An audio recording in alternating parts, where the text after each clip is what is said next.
और ख़ूबसूरत नाम में तमाम हाजरीन को और डायरेक्ट टीवी देखने वाले तमाम नाजरीन को तो यूट्यूब पर, फेसबुक पर, व्हाट्सएप पर, मैसेंजर पर हमारे चैनल को देखते हैं, आप सबको प्यार भरा सलाम कबूल हो। और आप सबको मेरी तरफ से, मेरे ख़ानदान की तरफ से और मेरी कलीसिया की तरफ से, गांव की तरफ से, शहर की तरफ से आप सबको नया साल मुबारक हो। सो खुदावंद का शुक्र, उसके नाम की तारीफ़ हो। आज का दिन असल में जो है ये शुक्रगुजारी का दिन है। कौन सा दिन है जी? शुक्रगुजारी का दिन है गुजरे साल के लिए कि खुदा ने गुजरे साल में आपको संभाला है, आपको बड़े हादसों से बचाया है, आपको एक्सीडेंट से बचाया है, आपको ख़तरात से बचाया है, आपको मौत से बचाया है, आपकी ज़रूरियात को उसने पूरा किया है, उसने आपको संभाला है, उसने आपको पाला है और उसने अपना जलाली कवी हाथ आपके ऊपर बढ़ाए रखा है। और फिर एक और नया साल उसने आपको दे दिया है। तो गुजरे साल के लिए और नए साल के लिए आज का दिन जो है ये शुक्रगुजारी करने का दिन है। आज का दिन काम करने का दिन नहीं है। बस बहुत सारे लोग ये कहते हैं कि नए साल वाले दिन काम पर जाएंगे तो सारा साल ही काम पर जाएंगे, लेकिन ये उनका अपना ख्याल है, ये कोई कलाम का ख्याल नहीं है।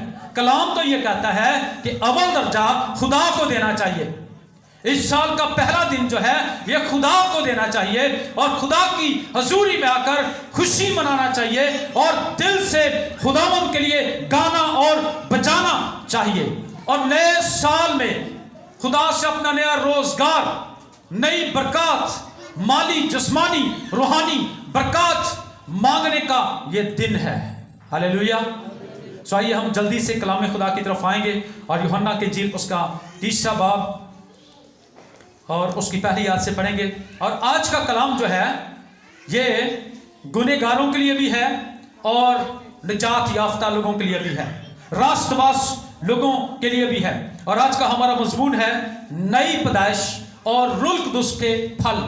यानी इसका मतलब ये है कि आज का कलाम उन लोगों के लिए भी है जिन्होंने आज तक, अभी तक नई पैदाइश का तजर्बा हासिल नहीं किया या नए सिरे से पैदा नहीं हुए, और उन लोगों के लिए भी है जो नई पैदाइश का तजर्बा हासिल कर चुके हैं, आसमानी बख्शिश का मजा ले चुके हैं, रूह कुस में शरीक हो चुके हैं, लेकिन रूह के फल उनकी जिंदगी में अभी तक नहीं लगे हैं। और ये कलाम इसलिए ईमानदार लोगों के लिए भी है क्योंकि बाइबल कहती है कि जो निजात का मजा चख कर दोबारा गुलामी के जुबे में जुट जाता है वो यीशु मसीह के नाम को अलानिया जलील करता और उससे दोबारा मसलूब करता है। इसलिए मैंने आपको बताया कि आज का कलाम गुनहगारों के लिए भी है और रास्तबाज लोगों के लिए भी है। आइए मेरे साथ इस हवाले को पढ़िएगा कलाम मुकद्दस में से, यूहन्ना की इंजील उसका 3 बाब और उसकी पहली आयत में लिखा है, और फरीसियों में से एक शख्स निकोदेमुस नाम यहूदियों का एक सरदार था। उसने रात को यीशु के पास आकर उससे कहा, ऐ रबी, हम जानते हैं कि तू खुदा की तरफ से उस्ताद होकर आया है, क्योंकि जो मोझ तू दिखाता है कोई शख्स नहीं दिखा सकता जब तक खुदा उसके साथ ना हो। यीशु ने जवाब में उससे कहा, मैं तुझसे सच कहता हूं कि जब तक कोई नए सिरे से पैदा ना हो वो खुदा की बादशाही को देख नहीं सकता।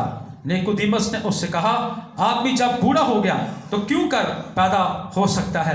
क्या वो दोबारा अपनी माँ के पेट में दाखिल होकर पैदा हो सकता है? यीशु ने जवाब दिया कि मैं तुझसे सच कहता हूं कि जब तक कोई आदमी पानी और रूह से पैदा ना हो वो खुदा की बादशाही में दाखिल नहीं हो सकता। जो जिस्म से पैदा हुआ है वो जिस्म है और जो रूह से पैदा हुआ है वो रूह है। तअज्जुब न कर कि मैंने तुझसे कहा कि तुम्हें नए सिरे से पैदा होना जरूर है। कलाम खुदा के पढ़े और सुने जाने पर खुदावंद की खास बरकत हो। अभी इस हवाले में से हमने पढ़ा कि फरीसियों में से एक शख्स जिसका नाम निकोदेमुस, और यह शरा का आलम है। शरा किसको कहते हैं? शरीयत को कहते हैं, जो कवानीन पर अपनी जिंदगी को कवानीन के मुताबिक, आइन के मुताबिक, असूलों के मुताबिक अपनी जिंदगी को गुजारता है। और शरीयत का कलाम, कवानीन, असूल, आयन दूसरे लोगों को भी जिंदगी गुजारने का तरीकाकार ढंग सिखाता है, यानी दूसरों को भी नसीहत करता है। और बाइबल कहती है तू जो औरों को सिखाता है खुद क्यों नहीं सीखता। यह शख्स अभी तक शरीयत में है, रात को यीशु के पास आया ताकि दिन को कोई शख्स देख ना ले, बड़ा प्राउड है, बड़ा मगरूर है और अपनी बेइज्जती नहीं चाहता, अपनी हद तक समझता है कि दिन के टाइम अगर मैं यीशु मसीह के साथ मुलाकात मैंने की तो कोई शख्स मुझे देख ना ले कि ये शरा का आलम है, सरदार है और ये यीशु के पास क्यों गया है। रात को यीशु के पास आया और कहने लगा, तारीफ करने लगा, ए रबी, हम जानते हैं कि तू खुदा की तरफ से उस्ताद होकर आया है, क्योंकि जो मुझसे तू दिखाता हम नहीं दिखाते। हम शरा के आलम हैं, शरा के बारे में बताते हैं, चलते हैं, अमल करते हैं, लेकिन वो बरकत, वो कुदरत, वो मौजूद करने की पावर, अथॉरिटी, शिफा देने का इख्तियार, मुर्दों को जिंदा करने वाली पावर और कुदरत तेरे पास है। तू खुदा की तरफ से उस्ताद होकर आया है, क्योंकि जो मुझसे तू दिखाता है कोई शख्स नहीं दिखा सकता जब तक खुदा उसके साथ ना हो। तो ये शख्स यीशु मसीह की तारीफ कर रहा है। यीशु मसीह को खुश हो जाना चाहिए था, भूल जाना चाहिए था और सब कुछ भूल जाना चाहिए था, लेकिन यीशु मसीह ने उसको क्या जवाब दिया? ए निकोदेमस, तुझे नए सिरे से पैदा होना जरूर है। जब तक कोई शख्स पानी और रूह से पैदा ना हो वह आसमान की बादशाही को देख भी नहीं सकता। जो जिस्म से पैदा हुआ है वो जिस्म है। इंसान जो औरत से पैदा होता है वो थोड़े दिनों का है और दुख से भरा हुआ है, फूल की तरह निकलता है, मुरझा जाता है, पानी की तरह बिखर जाता है, इकट्ठा नहीं होता, लेट जाता है, फिर उठता नहीं।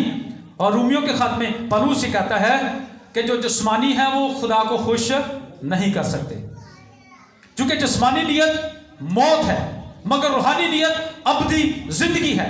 इसलिए यीशु मसीह ने उसको कहा कि ए निकोदेमस, तुझे पानी और रूह से पैदा होना जरूर है। अब जरा उसकी बात सुनिए ध्यान से। वो कहता कि आदमी जब एक दफा पैदा हो गया तो वो कैसे पैदा हो सकता है, क्योंकि बंदा तो एक ही दफा पैदा होता है जिस्मानी तौर पर मां के पेट से। क्या वो दोबारा अपनी मां के पेट में जाए फिर दोबारा पैदा हो? ये देखें, जैसा शख्स होगा उसकी वैसी सोच होगी, जिस्मानी लोगों की जिस्मानी सोच होगी। और कलाम जिस्मानी तौर पर नहीं समझ सकते हम, कलाम रूहानी तौर पर समझा जाता है। जब तक रूह नहीं आता तब तक कलाम कोई बंदा समझ नहीं सकता, चाहे वो जितना मर्जी पढ़ा लिखा हो। कलाम समझने के लिए ज़हन खुलने की जरूरत है। कलाम समझने के लिए यीशु मसीह ने कहा था, मैं जाता हूं बाप से दरखास्त करता हूं, वो तुम्हें दूसरा मददगार यानी रूह हक, जिसे दुनिया नहीं जानती लेकिन तुम उसे जानते हो, क्योंकि अब वो तुम्हारे साथ है, फिर तुम्हारे अंदर होगा और तुम्हें तय की बातें सिखाएगा। दूसरा मददगार तुम्हारी मदद करेगा, आइंदा आने वाली खबरें भी तुमको देगा। तो पाक रूह के बगैर कोई शख्स कलाम को समझ नहीं सकता। ऐसे महसूस होता है कि ये शरा का आलम है, लेकिन अभी तक ये रूह से ममूर नहीं है। अच्छा, रूह से ममूर होना तो दूर की बात है, ये नए सिर से अभी तक पैदा भी नहीं हुआ। इसलिए यीशु जानता है जो दिलों और गुर्दों को जानता है। उसने कहा, ए निकोदेमस, तुझे पानी और रूह से पैदा होना जरूर है। जब तक कोई शख्स पानी और रूह से पैदा ना हो वह आसमान की बादशाही में दाखिल नहीं हो सकता। इसका मतलब है पैदाइश दो तरह की है। आप समझ आ रही है? एक है जिस्मानी पैदाइश जो हम अपनी माँ से पैदा होते हैं, और एक है रूहानी पैदाइश। और रूहानी पैदाइश का तरीकाकार, अब जिस्मानी तौर पर जब बच्चा पैदा होता है तो वो बच्चा जो है उसका नाम हम गवर्नमेंट के कागजात में यूनियन काउंसिल में लिखवाते हैं। पास्टर को भी कहते हैं हमें डेट ऑफ बर्थ सर्टिफिकेट बनाकर इसका दें, ताकि मुस्तकबिल में कोई ऐसी परेशानी हमें हाल ना हो। इसी तरह मैं ये आपको आज बताना चाहता हूं कि आसमान की बादशाही में दाखिल होने के लिए और वहां पर किताबे हयात में अपना नाम दर्ज करवाने के लिए, आप जानते हैं कि आज के दिन यीशु मसीह को जब पैदा हुए 8वां दिन था तो उसका नाम लिखवाने के लिए गए थे। आमीन। नाम लिखवाने के लिए गए और उसका खतना भी था, लेकिन खतने की जगह किसने ले ली है? बपतिस्मे ने ले ली है। अब पौलुस कहता है जो खतना करवाता हूं मसीह से वो अलहदा है। अब गलतियों का खत पूरा पढ़िएगा, वहां पर ये लिखा हुआ है कि जो अब खतना करवाता है वो मसीह से जुदा है, मसीह के साथ उसकी कोई शिराकत नहीं। अब खतने की जगह किसने ली है? बपतिस्मे ने ले ली है जी। जिस तरह पुराने अहदनामे में खतना बहुत जरूरी था, खतने के बगैर कोई शख्स पाक नहीं हो सकता था, वैसे ही अब नए अहदनामे में बपतिस्मे के बगैर कोई शख्स पाक नहीं हो सकता और ना ही वो खुदा की बादशाही में दाखिल हो सकता है। देखिए, पानी ऊपर से हमें धोता है और यीशु मसीह का खून हमें अंदर से धोता है। हालेलुया।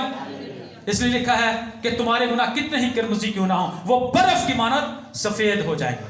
आमीन। तो नई पैदाइश का मतलब यह है कि जब एक गुनहगार शख्स दिल से, सच्चे दिल से मसीह पर ईमान लाता है, सच्चे दिल से तौबा करता है और फिर गुनाहों की माफी के लिए खुदावंद यीशु मसीह के नाम से या खुदा बाप बेटे रूह कुद्स के नाम से वो बपतिस्मा लेता है, तो वो नए सिरे से पैदा हो जाता है। उसका नाम किताबे हयात में लिखा जाता है। वो एक बरगजीदा नस्ल, शाही कानों का फिरका, मुकद्दस कौम और उसकी खास उम्मत और उसकी मलकियत में शामिल हो जाता है। वो खुदा का बेटा और बेटी बन जाता है, वो आसमानी शहरी बन जाता है। हालेलुया। वो खुदा के खानदान में शामिल हो जाता है, जिसको आप कहते हैं खुदा की कलीसिया में वो शामिल हो जाता है। याद रखें, मसीही पैदा नहीं होते, मसीही बना जाता है। कब? नई पैदाइश हासिल करने के बाद हम मसीही बनते हैं। उतनी देर तक हमारे ऊपर लेबल लगा होता है, हम क्रिश्चियन हैं, लेकिन हमारी जिंदगी से कोई भी क्रिश्चियनों वाली बात नजर नहीं आती। इसलिए यहां पर यीशु मसीह ने बड़ा जोर दिया। एक और बात, जब जिस्मानी तौर पर बच्चा पैदा होता है तो वो सबको नजर आता है, आता है कि नहीं? सारे लोग आते हैं, मुबारकबाद पेश करते हैं, बच्चे को देखते हैं, बच्चे को पैसे देते हैं खुशी के साथ कि जी एक नया बच्चा जो है पैदा हुआ है। तो इसी तरह जब हम तौबा करके बपतिस्मा लेते हैं, नई पैदाइश हासिल करते हैं, तो फिर हम भी लोगों को नजर आते हैं। हम भी शीशे के घर में, ऐसे जैसे शीशे के घर में हम रह रहे हैं, और लोग हमें देखते हैं, हमारी गुफ्तगू देखते हैं, हमारा बोलचाल देखते हैं, हमारा उठना बैठना देखते हैं, हमारा चलना फिरना देखते हैं और हमारा किरदार देखते हैं, और सब कुछ लोग जो हैं वो हमें देखते हैं। और बहुत सारे लोग जो हैं वो ठोकर भी खाते हैं, कहते हैं जी फलां ने नई पैदाइश हासिल की, उन्हें कड़ा मार का मार लिया। लेकिन मैं उनको ये जवाब देता हूं कि चलो उन्हें तो नहीं मार का मारा, पर तुसी मार का मारो। आमीन। उसका हिसाब उसने देना है, आप उसकी तरफ ना देखें, ठीक है? क्योंकि कलाम कहता है जो जान गुनाह करेगी वो मरेगी। आप उसकी तरफ ना देखें, आप अपनी तरफ देखें, आपने अपना हिसाब देना है। और एक और बात, क्या बच्चा पैदा होते ही भागना शुरू कर देता है? बोले बोले। बच्चा पैदा होते भागना नहीं शुरू करता। बच्चा कमजोर है, उसको तो अपना पता नहीं है, उसको उसकी मां की जरूरत है, उसको दूध की जरूरत है। और पास्टर जो होता है वो मां भी होती है, बाप भी होता है, जिसके पास रूहानी दूध है। और पतरस कहता बस खा लो रूहानी दूध के, मुश्ताक रहो, ताकि इसके जरिया से निजात हासिल करने के लिए बढ़ते जाओ। जैसे जिस्मानी तौर पर बच्चे को माँ बाप की जरूरत है, बच्चा फिर क्या करता है, थोड़ा थोड़ा बड़ा होता है, फिर वो रड़ना शुरू होता है, फिर वो खलोना शुरू होता है, मंजियां नाल तुरना शुरू होता है, फिर असं उसका हाथ पकड़ के तो फिर असं चलाना शुरू करने हैं। जिदन वो चलना शुरू कर दे तो असं श्यामा वंडने हैं। और दाऊद क्या कहता है, सिखावांगा तेनू विखावांगा राह ते मेरी अखियां तेनू। हर माँ बाप की ख्वाहिश होती है कि जब तक मैं जिंदा हूं मेरे बच्चे मेरी आंखों के सामने रहें। फिर हमारे बाप की भी यही ख्वाहिश होती है कि जब तक मेरे बच्चे जमीन पर जिंदा है ये मेरी आंखों के सामने रहें। वो अपने बच्चों को सेहतमंद देखना चाहता है रूहानी तौर पर, जैसे आप अपने बच्चों को सेहतमंद देखना चाहते हैं, जिस्मानी तौर पर फिटफाट देखना चाहते हैं, तंदुरुस्त देखना चाहते हैं, तवाना देखना चाहते हैं, वैसे हमारा बाप भी चाहता है कि रूहानी तौर पर मेरे जो बच्चे हैं वो सेहतमंद नजर आए, रूह से ममूर हों, रूह के फल, रूह की नेमतें उनकी जिंदगी से नजर आए। हालेलुया। इसलिए नए सिर से पैदा होना बहुत ही जरूरी है। और उसके बाद लोग हमें देखते हैं, तकते हैं, गौर करते हैं। इसलिए हमें एहतियात के साथ अपनी जिंदगी को गुजारना चाहिए, पीछे मुड़कर नहीं देखना चाहिए, नहीं तो फिर कलाम बड़ा सख्त कहता है कि जैसे लहाई हुई सूरनी दोबारा दलदल में और कुत्ता अपनी कैद की तरफ जाता है, वैसे ही अगर हम तौबा करके बपतिस्मा लेकर फिर पुरानी जिंदगी में चले जाते हैं तो फिर खुदा का कलाम हमें ये वाली आज जो मैंने बोली है यही हमें कहता है। मैं नहीं कह रहा, कलाम हमें कहता है। मेरी सिर्फ इन्नी गलती कि मैं सच्ची सच्ची गल दस देना, इस तो कई लोगों मेरिया गल्लां पसंद नहीं होंदियां, जिन्हों नहीं होंदियां ना आउण, उतले नो होंदियां। हालेलुया। यशायाह की किताब में लिखा है, जब तेरे मुंह से सच्ची बातें निकलेगी मेरा दिल खुश होगा। इसलिए मैं तो दिलेरी के साथ सच्ची बातें कर देता हूं, कोई किसी को अच्छी लगे या ना लगे, लेकिन फायदा लोगों का होता है। हमारी सूरत जो है वो बिगड़ चुकी थी, लिखा है दुनिया की सूरत बिगड़ती जाती है। अक्ल नहीं हो जाने से अपनी सूरत को बदलते जाओ। गुनाह की मजदूरी मौत है, सब ने गुनाह किया और खुदा के जलाल से महरूम है। जिस्मानी खुदा को देख नहीं सकेंगे वो जिनके हाथ साफ हैं और जिनका दिल पाक है और जिनके जामे बरे के खून से धुल चुके हैं, वही जिंदगी के दरख्त के पास आने का इख्तियार पाएंगे। मगर आगे लिखा हुआ है, कुत्ते, हरामकर, जादूगर, लोनेबाज, जिनाकर, हर एक झूठी बात का ठहरने वाला, पसंद करने वाला आसमान की बादशाही से बाहर रहेगा। इसलिए आसमान की बादशाही में दाखिल होने के लिए बाइबल कहती है पुरानी इंसानियत को उतार फेंको, पुराने चाल चलन को, पुरानी गुफ्तगू को, पुराना खाना पीना। देखो पुरानी चीजें जाती नहीं, वो सब क्या हो गई। ये नया साल मनाने का मकसद यह है कि हम नया बनकर यहां से जाएं, पुरानी नस्वार को खत्म करके जाएं। आज पुराना सिगरेट नोशी खत्म करके जाएं, शराब खत्म करके जाएं। आज यहां अगर आप गुटखा खाते हैं खत्म करके जाएं, अगर आप तंबाकू वाले पान खाते हैं यहां पर आज खत्म करके जाएं, अगर आप बददुआएं देते हैं खत्म करके जाएं, अगर आप गालियां निकालते हैं खत्म करके जाएं, अगर आप हरामकारी में हैं, शावक परस्ती में हैं, जादूगरी में हैं, पड़े हुए हैं, लड़ाइयां हैं, झगड़े हैं, तफरके हैं, बिदते हैं, भूख है, नशाबाजी है, नाच रंग है, उसको आज खत्म करके जाएं और अपना नया दिल खुदा से लेकर जाएं। देखो पुरानी चीजें जाते नहीं, वो सब क्या हो गई, नई हो गई। और कलाम ये कहता है, यिर्मयाह की किताब लिखा है कि मैं तुम्हारे संगीन दिल को निकालकर तुम्हें गोश्तीन दिल अता करूंगा, नरम दिल तुम्हें अता करूंगा। लेकिन कब? जब हम कोई पुरानी चीज बेचते हैं तो फिर नहीं लेते हैं। हालेलुया। तो जब हम अपना पुराना चाल चलन, पुराना दिल, पुरानी सोचे, पुराने ख्यालात हम जब खुदा को दे देंगे तो खुदा सब कुछ नया बना देगा। एक गवाही आपको बताना चाहता हूं। मैंने एक गवाही सुनी एक भाई की कि उसके गुर्दे फेल हो चुके थे। डॉक्टर ने कहा कि तू लाइलाज है, अब 4 दिन का मेहमान है, जिसको तूने मिलना है मिल ले, खाना पीना है खा पी ले। कहता है ये कलाम मेरे दिल में था कि मुकाशवा में लिखा मैं सब कुछ नया बना देता हूं। कहता मैं खुदा की जुरी में झुक गया, मैंने कहा देख तेरे कलाम में लिखा मैं सब कुछ नया बना देता हूं। कहता मैंने खुदावंद से कहा इस बदन को तूने बनाया है, दिल को भी तूने बनाया है, पूरे बदन को तूने बनाया है, गुर्दों को, फेफड़ों को, लबलबे को, गुर्दों को, सब कुछ तूने बनाया है। कहता मैंने कहा खुदावंद मुझे नए गुर्दे चाहिए। कहता मुझे वॉमिटिंग हुई, मेरे अंदर से बहुत सारी गंदगी निकली, और कहता उसके बाद मैंने अपने मुंह को वॉश किया, और कहता मैं आराम से सो गया। और सुबह जाकर मैं उसी डॉक्टर के पास में गया जिसने कहा कि तू आराम कर, तेरी जिंदगी खत्म है। तो कहता उसने जब मेरा अल्ट्रासाउंड किया तो उसकी अक्ल जो है वो दंग रह गई।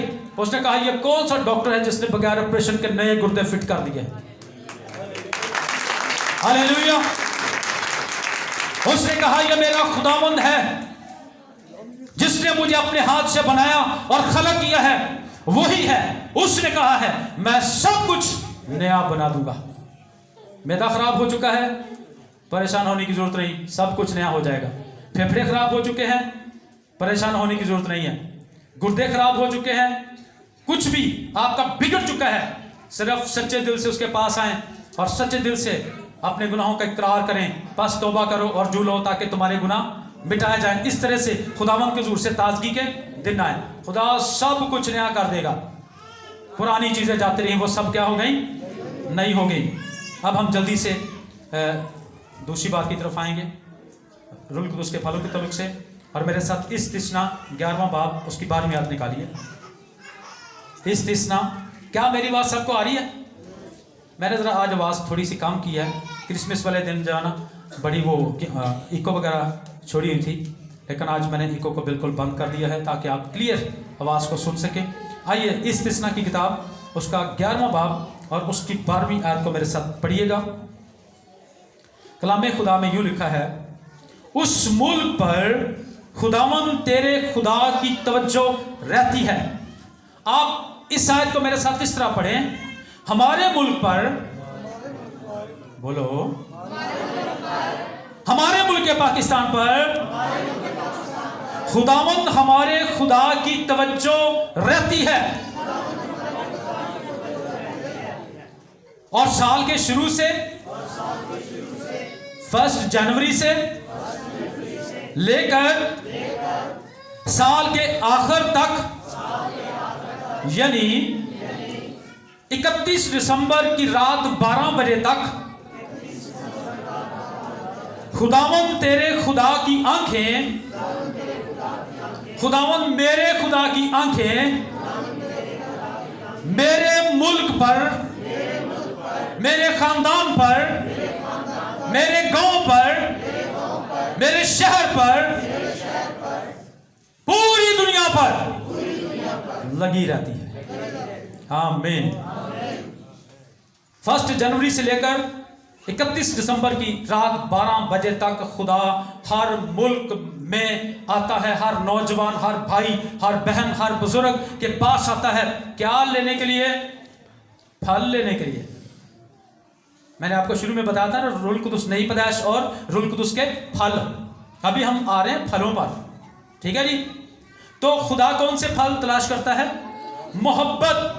पहला फल क्या है? खुशी, तहम्मुल, मेहरबानी, नेकी, हिलम, परहेजगारी, ईमानदारी, रास्तबाजी। ये 9 फल हैं और 9 ही नेमतें हैं। नेमतों से ज्यादा फल वो तलाश करता है, क्योंकि नेमतें तो किसी किसी को एक एक लिखा है, जिसको जो चाहता है वो बांटता है, लेकिन फल वो हर एक शख्स में से 9 ही तलाश करता है। कितने फल? क्या आपने कभी ये दुआ की कि मेरी जिंदगी में रूह के फल लगा, या मेरी जिंदगी में रूह की 9 नेमतें काम करें? मैं तो हर रोज ये दुआ करता हूं, खुदावंद मेरी जिंदगी में रूह के फल लगा, मुझे रूह की 9 नेमतों के लिए इस्तेमाल कर। रूह की 5 खिदमतें, बास और शूल, नबी, मुबश्शिर, चरवाहा, उस्ताद बनाकर कलीसिया को दे दिया, ताकि कलीसिया जो मसीह का बदन है वो तरक्की पाए और मुकद्दस लोग कामल बने, खिदमत गुजारी का काम किया जाए। ये दुआ आज से आपने स्टार्ट करनी है। हम तो जिस्मानी चीजें मांगते रहते हैं, लिस्ट हमने बनाई होती है, कभी कुछ रूहानी भी मांग लिया करें। कलाम का हमें ये कहता है, आलमे बाला की चीजों की तलाश में रहो, क्योंकि दुनिया की सब चीजों का खात्मा जल्द होने वाला है। यहां पर कोई पत्थर पर पत्थर बाकी ना रहेगा जो गिराया ना जाए। तो फिर कौन सी चीजें हमेशा तक कायम रहेंगी? रहेगा नाम सदा की कर मसीह का, नाम भी मसीह का, और रूह के फल जो हैं। और लिख, मुबारक है वो मुर्दे जो आपसे मसीह यीशु में मरते हैं, उनके नेक अमाल उनके साथ। हालेलुया। नेक अमाल जो आपने कमाए हैं यहां पर, वो आपके साथ जाएंगे और कुछ भी आपके साथ नहीं जाएगा। सिकंदर आजम बादशाह ने कहा था, जब मैं मरूं तो मेरे हाथ ऐसे रखना, लोगों को पता चले मैं ऐसे ही आया था और ऐसे ही वापस जा रहा हूं। इसलिए रूह के फल जो है उनको लेना बहुत ही जरूरी है। सो खुदा हर एक शख्स की जिंदगी में आकर फल की तलाश करता है, लेकिन जब नहीं पाता तो फिर वो क्या करता है? आप जानते हैं लूका की इंजील उसका 13वां बाब 6ठी आयत में लिखा है, फिर उसने ये तमसील भी कही कि किसी ने अपने पाकिस्तान में अंजीर का एक दरख्त लगाया और 3 साल से मुसलसल वो फल की तलाश करने के लिए आता, लेकिन जब उसने फल ना पाया वो बड़ा दुखी हुआ, बड़ा परेशान हुआ, और उसने क्या किया? उसने कहा बागबान से, इसको काट डाल। क्या कर? काट डाल। इसने जमीन को बिला वजह रोका हुआ है। हमने इस दरख्त पर बड़ी मेहनत की है, बड़ा पैसा खर्च किया है। जारी बात है, जो माली है, जो बागबान है, उसको भी तनख्वाह वो देता होगा ना मालिक, वो भी तो नौकर रखा हुआ ना वहां पर। उसके चुगेर भाड़ लगाने के लिए, उसको खाद डालने के लिए, उसको पानी देने के लिए, उसको गोडी करने के लिए, स्प्रे करने के लिए। तो मालिक बड़ा खफा हुआ, मालिक बड़ा दुखी हुआ, बड़ा परेशान हुआ और कहने लगा इसको काट डाल, ये जमीन को भी क्यों रोके रहे। लेकिन बागबान ने क्या कहा, 1 साल और इसको रहने दे, मेरे कहने पर 1 साल टाइम दे, 1 साल मोहलत दे, अगर ये आइंदा को फला तो खैर, नहीं तो इसके बाद इसको काट डालना।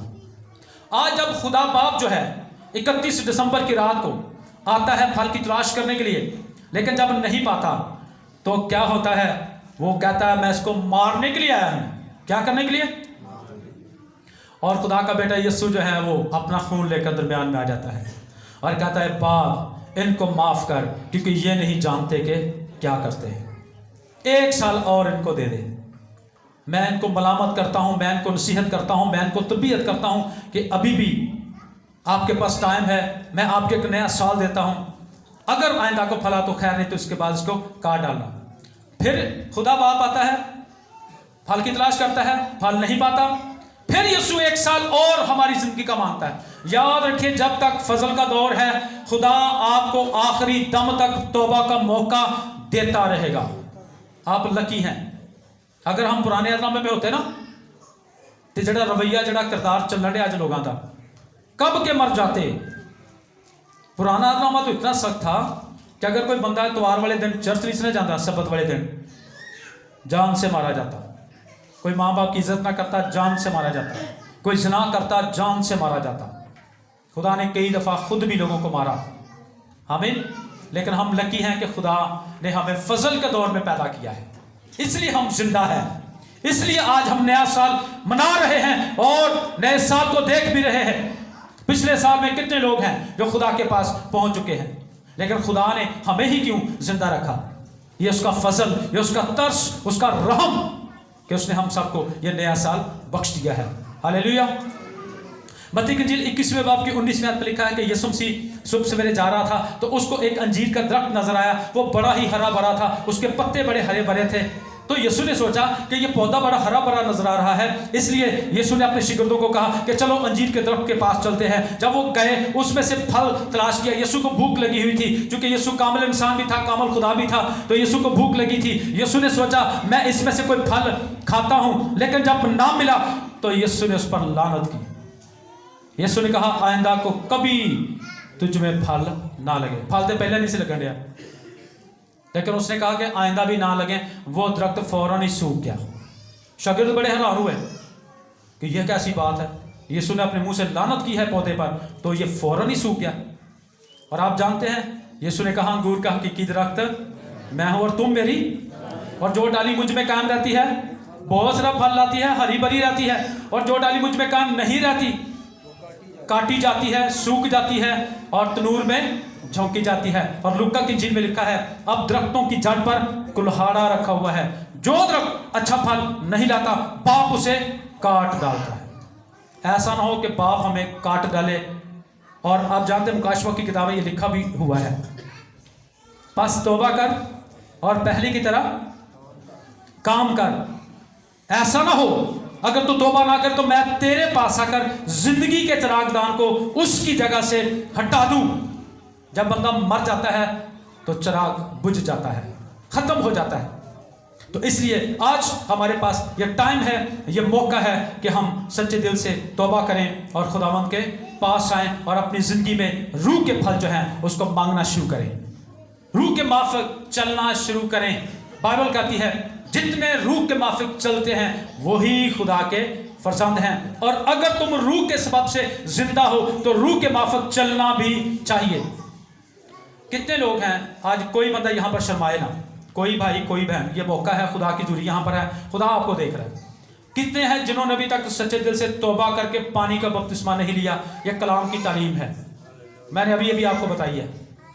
जिन्होंने अभी तक नहीं लिया वो ईमानदारी से अपने कदमों पर खड़े हो जाएं। आपके लिए सुनहरी चांस है आज। शाबाश शाबाश। हले उस तो बाद में रास्तबाजा में खड़ा करना, शाबाश, मेहरबानी से खड़े हो जाएं, आपका फायदा भाई। अगर आज आपके सारे गुनाह माफ हो जाएं, धुल जाएं, पाक हो जाएं, तो और आपको क्या चाहिए। मुफ्त में धुल जाएं, पाक हो जाएं। अभी और भी बहन भाई होंगे, फायदा आपका मेरा नहीं है। पूरी ईमानदारी से किसी ने अभी तक अगर तौबा नहीं की, बपतिस्मा नहीं लिया, तो वह अपने पाँव पर खड़ा हो जाए। 1 2 3 4 5 6